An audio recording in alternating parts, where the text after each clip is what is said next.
Hello, so in this video we're going to be looking at Malcolm X and the Black Power movement in America. Now to start off with, we need to have an idea of what the idea of black nationalism was.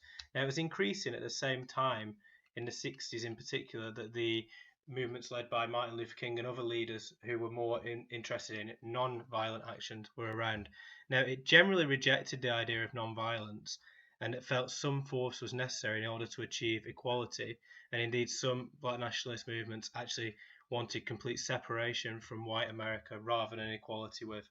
Now we're going to start off by looking at the Nation of Islam. Now the Nation of Islam was led by Elijah Muhammad, the man you can see on the left of the screen there, and it had some really famous members, including, for example, Cassius Clay, who later became known as Muhammad Ali, as well as Malcolm Little on the right there, who is better known as Malcolm X.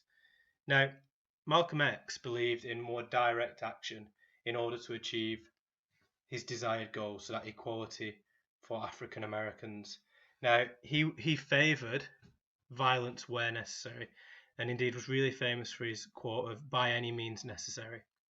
Now, Malcolm X was assassinated in 1965, so we're going to move on to look at other groups that were involved in this wider black nationalism movement.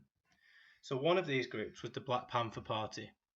Now, the Black Panther Party had over 2,000 members. It was a political party, but it also encouraged its members to arm themselves, so act as a little bit like a private army.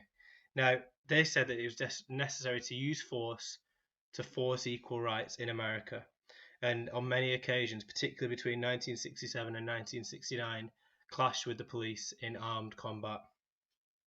Now, we've also got around this time, between 1965 and 1967, race riots in America.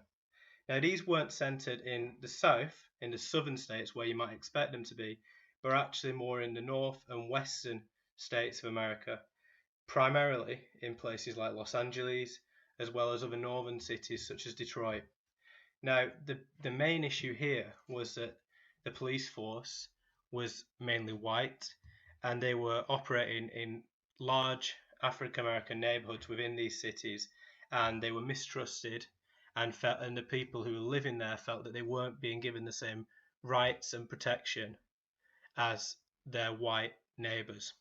So in particular, this led to two major riots. Now, there was one in the Watts area of Los Angeles in 1965, and there was also another riot in 1967 in Detroit. So again, this just shows where this tension can lead to direct conflict again.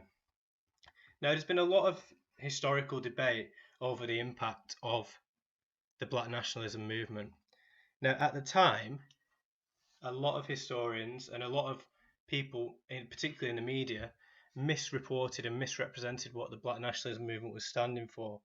And at the time, it was said that it had a negative impact because it isolated more moderate people who might have supported the rights of African Americans otherwise. But that's kind of been rethought over the past few years, and in particular, this idea of seeing Martin Luther King and the black nationalism movement as working as two completely different goals. Now, actually, a lot of people believe now that they were actually working more closely, with examples such as Stokely Carmichael working directly with Martin Luther King on certain projects. Okay, thank you.